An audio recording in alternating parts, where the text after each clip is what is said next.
The presence of the novelist narrator makes it possible for him to incorporate in his work a reflective element completely absent from the great novels prior to it.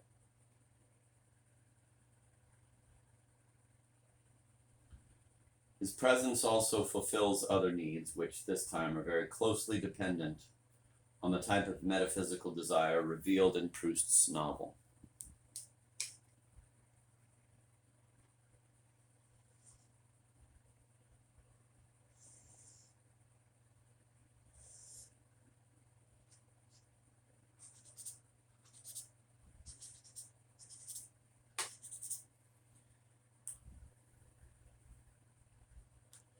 After Cambrai comes Paris. The old country house gives way to the Champs-Élysées and the Verdurin salon.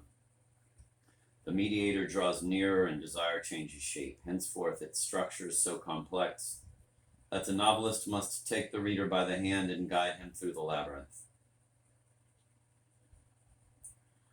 None of the previous techniques of the novel can be used since truth is no longer immediately present anywhere. The consciousness of the characters is as deceptive as the external appearances.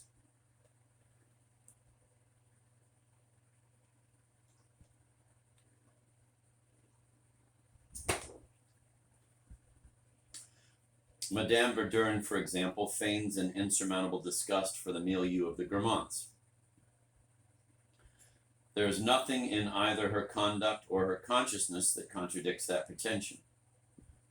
The patroness would die 1,000 deaths rather than admit to others and admit to herself that she wants desperately to be received at the Grammonts.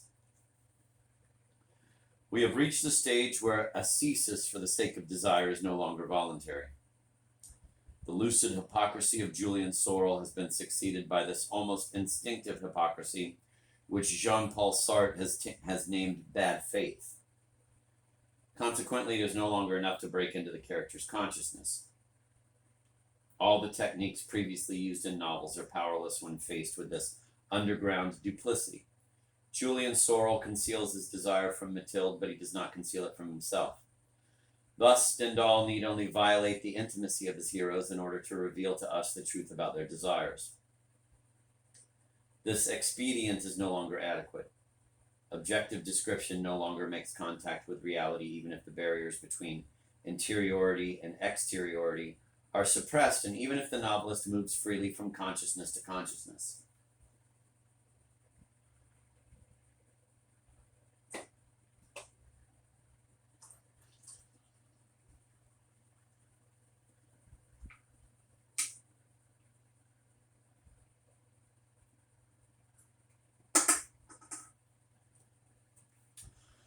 The present moment is a vast desert unequipped with signposts.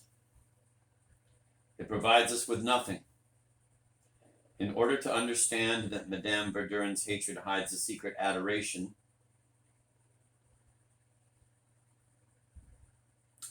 we have to turn to the future. We need to compare the ferocious patroness of the little clan with the future princess of Guermantes, the hostess marveling at all those bores whom she used to consider absolutely intolerable.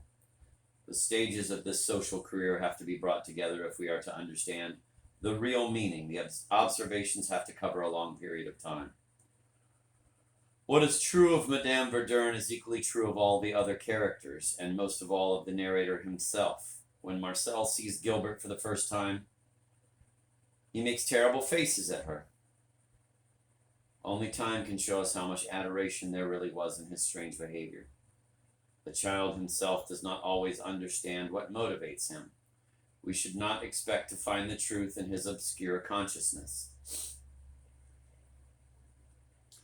The problem of revelation in the novel can be solved only by adding a new dimension to the omniscience of the realistic novelist.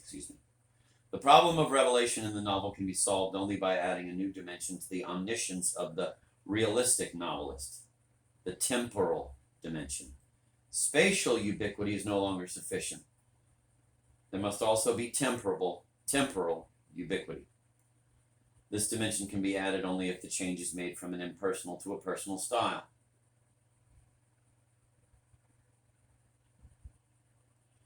The modalities peculiar to Proust's metaphysical desire necessitate the novelist narrator's presence at the very heart of the book.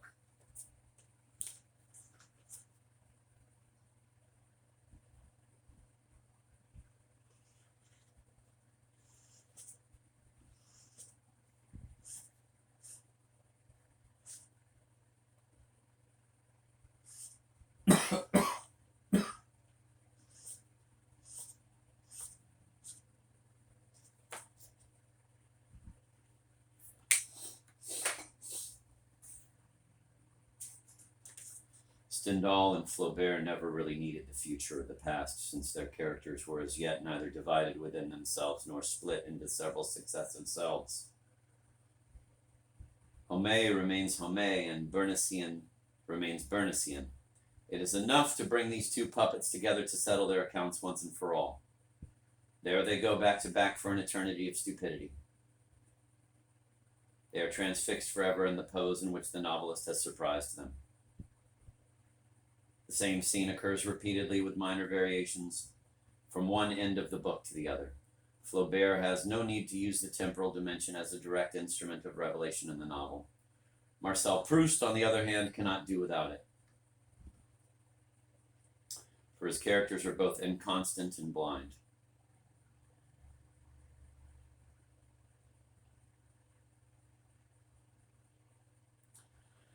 Only an inventory of their successive about-faces makes the revelation of the truth about their desires possible, and only the narrator can compile this inventory.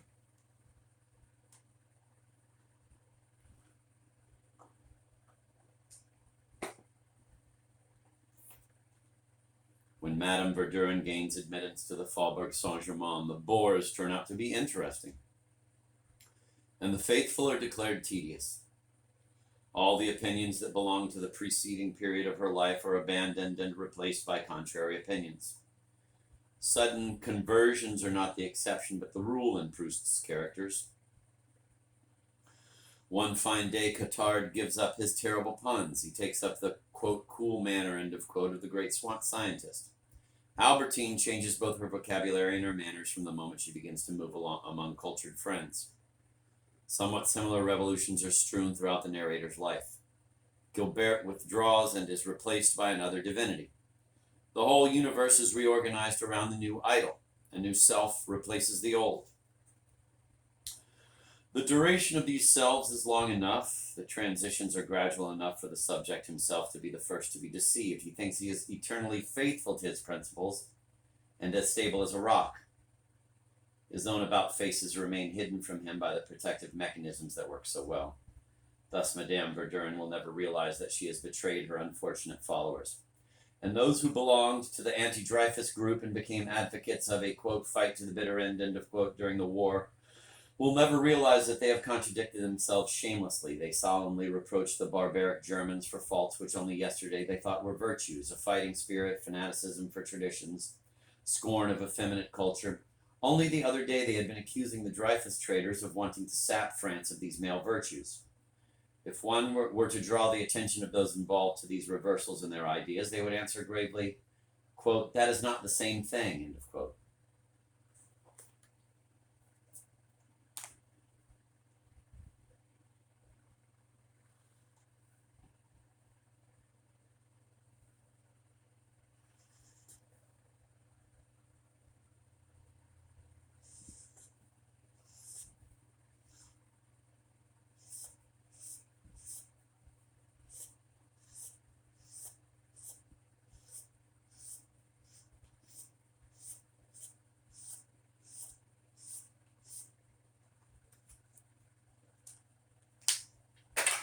Indeed, it is never the same thing. Marcel, the hero, is a little more lucid than the other characters.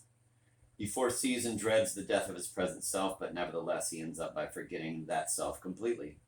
Soon he has difficulty believing it ever existed. Only the omniscient and omnipresent novelist can gather together and compare the fragments of duration in order to reveal contradictions that escape even the characters themselves. The increase in the number of mediators and the particular modalities of mediation require an essentially historic art.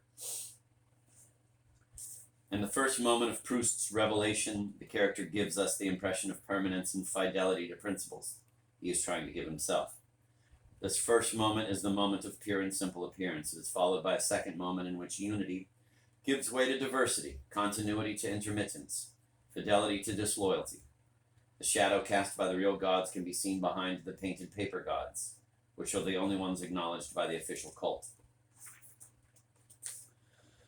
But this second moment is followed in turn by a third. The impression of diversity and intermittence is in a sense as deceptive as the impression of unity and permanence from which we started. When Madame Verdurn is admitted to the Faubourg Saint-Germain, everything seems to be changed, but in reality nothing has changed. The patroness's ideas were subordinated to her snobism, and they still are. The wind turns the weather vane, but the weather vane does not change. It would be changed if it stopped turning. Proust's characters turn in the wind of their desire. Their changes in direction should not be taken for genuine conversions.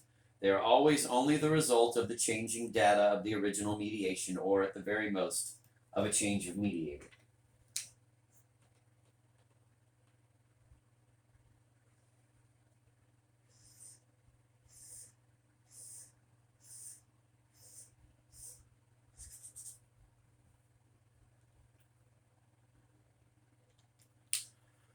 Thus, beyond the diversity and intermittence, a new form of permanence emerges. Every man has only one way of desiring women, of seeking love or success, in other words, of desiring divinity.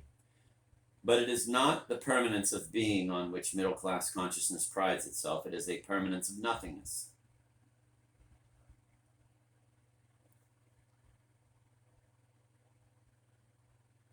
Desire never actually acquires its true object. It leads to failure, oblivion, and death.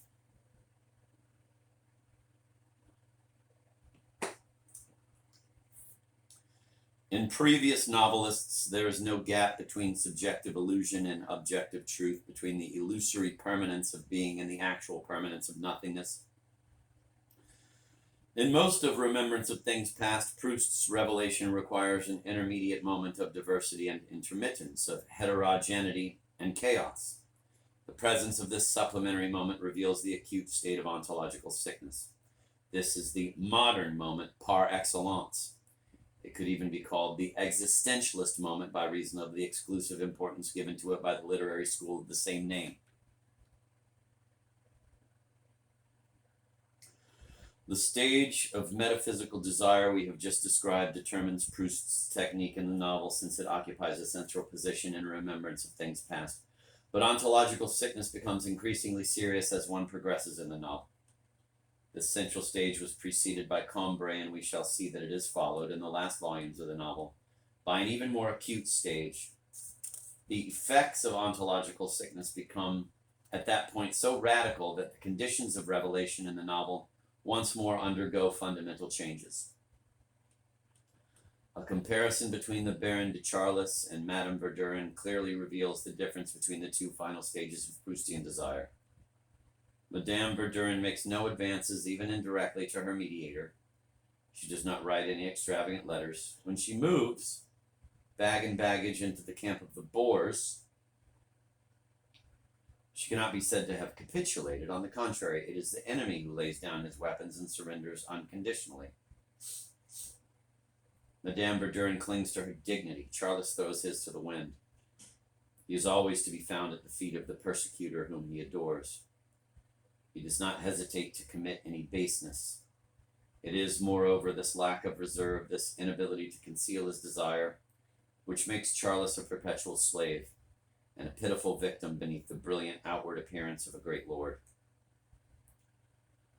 The mediator's attraction is now so strong that the Baron cannot remain faithful, even in appearance, to his domestic gods, to his Gramonts, to the image of himself he wants to impose on others.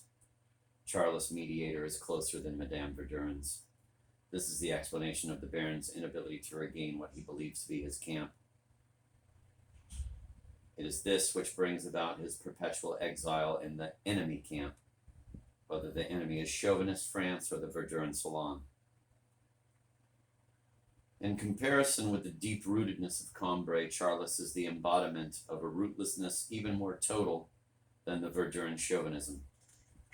The third stage of Proustian metaphysical desire, which transcends the second just as the second transcends the first. Far from being a stabilizing factor, his social position alienates the Baron at least as much as proletarization would do. Proust is right in seeing in Charles primarily an intellectual, for it is alienation that determines the intellectual.